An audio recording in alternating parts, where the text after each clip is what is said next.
Welcome to r/entitled people, where we share stories from your lives about people who think the rules don't apply to them and they should get what they want.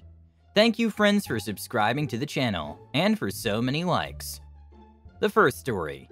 I ruined a guy's day by not breaking the law, and I didn't really steal his keys. The second story. A foreman called and demanded that we open earlier for his crew. When my boss followed up with his boss, we found out that he lied. The third story.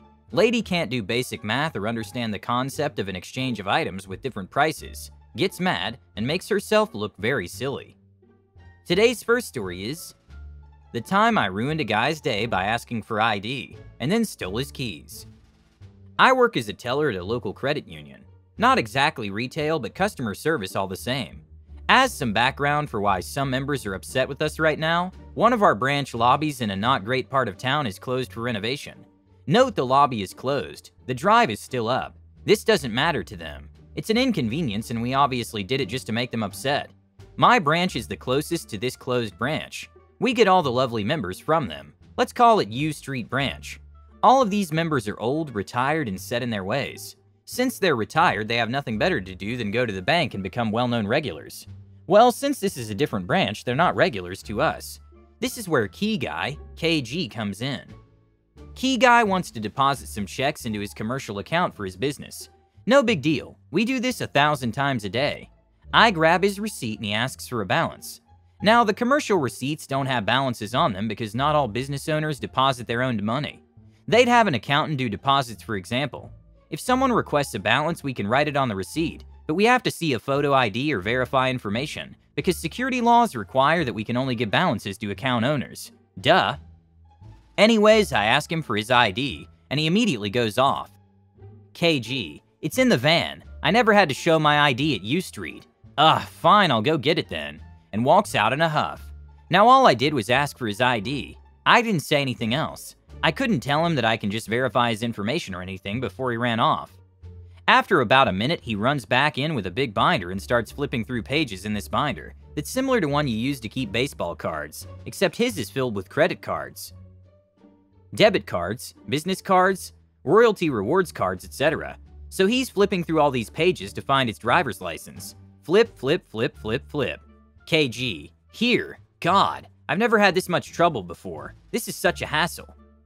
Me, sorry sir, but because I've never helped you before, I don't know who you are, and I wouldn't want to give out a balance to a random person depositing money to the account.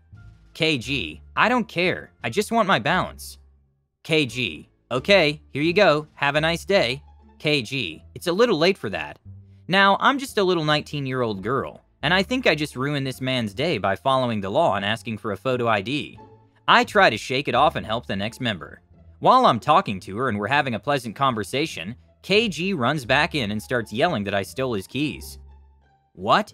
I just kinda sideways glanced at him because, you know, I was currently helping someone. I tried to keep the transaction going longer than necessary because I didn't want to talk to him again, and he was at least being decent by not waltzing up to me while I was helping her. So the other teller is talking to him, and he just keeps yelling that I stole his keys because he doesn't have them. I look around my counter and shake my head at the other teller to let her know that no, I don't have this crazy man's keys. She tells him that we don't have them. He starts yelling, "She took my keys. She stole them while she was harassing me. She took my keys." The teller just kept telling him that we did not in fact have his keys. He leaves the branch eventually and I finish my transaction. KG drives away. I don't know what keys he lost, to be honest, but then comes back. When I see him pull up, I ran to the drive-up and told my manager that this crazy guy that was accusing me of stealing his keys is coming back in, and I don't want to deal with him. She goes out and talks to the guy who's still claiming I took a big key ring from him. He leaves a business card with my manager and tells her to call him if we find him. He left and she threw his card away. I haven't helped him or heard from him since, but I assume he found his keys.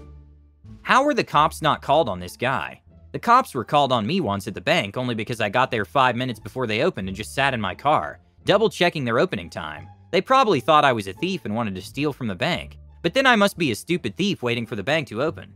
Once upon a time, my aunt worked in a bank. She taught me where to go for what, and how to interact with the tellers. Ever since my account first opened, if I'm standing in line at the bank and someone complains about the speed of the tellers, I usually make a comment about how thorough they are, and I'm glad they're making sure everything is in order. Right, because I wouldn't want my account to be compromised. That usually shuts them up. Old people just love to complain to the young. I'll never understand that. The next story is, customer lied in order to demand earlier hours. My context. I work in the office of a landscape supply store that sells mulch by the cubic yard. We sell in bulk and our customers range from large landscaping companies to homeowners looking to do some landscaping on the weekends. Our hours have always been 7 a.m. to 4 p.m. Mondays through Fridays. We add weekend hours during our busy season of spring and fall. Our competitors have comparable hours and do not open any earlier than 7. As spring approaches, business has started to pick up, and our customers that are larger landscaping companies have begun to contact me about the upcoming season. Most of these companies are easy to deal with, and have been customers well before I started working here, so I'm very familiar with all of them. I don't usually have problems with them. But last week I received a phone call from one of these landscaping companies. Now, this company definitely purchases a lot of mulch from us, and we do our best to accommodate them. My boss has arranged special pricing for them, and he will make sure their somewhat last-minute deliveries are on time. Basically, he works with them extensively already. So the representative calling introduced himself as the foreman of one of the crews that comes in for mulch. He asked the standard questions about our products, pricing, and hours. That's when this started. Important foreman. So, you open at 7? Me. Yes, 7 o'clock to 4 o'clock Mondays through Fridays. Important foreman. Well, we start at 6. Me. I know you guys like to start early. I apologize that we open later, but we can definitely make sure that you're loaded first thing when we open, or you can send a driver in to pick up the mulch at 4 o'clock in the next morning. Important foreman. My crew has to have the mulch, no later than 6:30. It was clear from his tone that he was looking to argue, so I responded accordingly. Me. I can't guarantee that myself, but I'll definitely have my boss get in touch with you. Important foreman. Yeah, you're gonna want to open at 6 instead. Me. I will definitely let him know. Important foreman. Good, because we start at 6 and I'm sure you guys can't afford to lose us as customers. We're probably your biggest customer too. I asked for his contact information for my boss, who's also the owner, and we hung up. When I explained what happened to my boss, he said that he has no idea why this foreman is demanding earlier hours, since for the last 10 years that he has been doing business with this company, our hours haven't ever been a problem. Instead, he called one of the managers of the company that he knows well and was basically told that since this foreman is new, he's trying to assert dominance over every aspect of his job. The manager apologized to my boss and said that he would speak to the foreman. Later, I found out that this foreman had been replaced and removed from his position. The next time I spoke to a different foreman, apparently, the crews actually start at 7.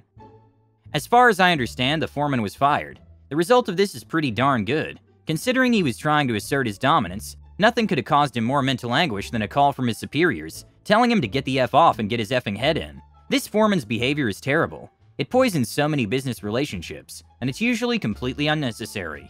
Oh, I hope they get that B to apologize. Does he think you don't want to lose them? No, no, no. They don't want to lose you. The last story is, what do you mean I have to pay for it? I've worked at a local shop for 2 years now to get through college, and I've only just had my first TFR-worthy tale. This is a story where there are over 100 individual booths, whose owners pay the store/building owner rent for the space, and the ability to sell items in that space. Just for context, this happened yesterday, Sunday, which is by far our slowest day. So slow that the owner trusts me enough to essentially open and close the store by myself, with the ability to call for backup if something out of the ordinary happens. A lady comes in with a fur jacket for her dog, wanting to exchange it for a bigger one, as her Chihuahua was slightly overweight. I know this not only because she told me, but also because Chihuahua the Hutt was pictured on her customized phone case. Not relevant, just funny. She asks where the fur doggo jackets are. There are lots of booths. It's easy to forget where you got something, so I walk her over to them. The jacket she previously bought cost $12. The next size up was $22. This is when it started. DL, dog lady. M, me.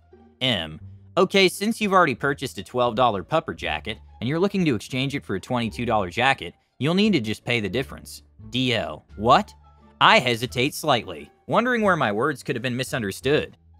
M, well, when you originally bought the jacket, you spent $12. You've come back to exchange it for a large size jacket.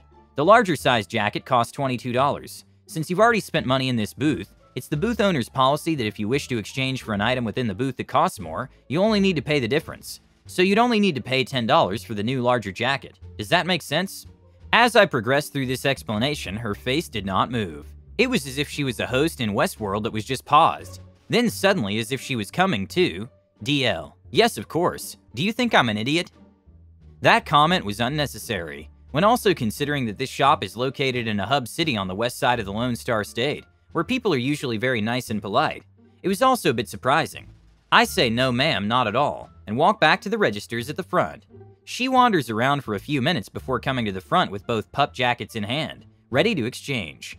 I type the necessary information in the system, which is basically giving the larger jacket a value of $10. Okay ma'am, that'll be $10.83. She begins to rummage through her purse, which I assume to be her searching for her wallet. So I bag the new jacket and wait for her to give me some form of payment. But no, she was looking for her keys. She found them, grabbed the bag with the jacket that has not been paid for. Me, excuse me ma'am, you haven't paid for that jacket yet. It's $10.83. DL, what do you mean I have to pay for it? Now at this point I'm trying to think of an explanation for what's happening. Is she hard of hearing and not wearing her hearing aid?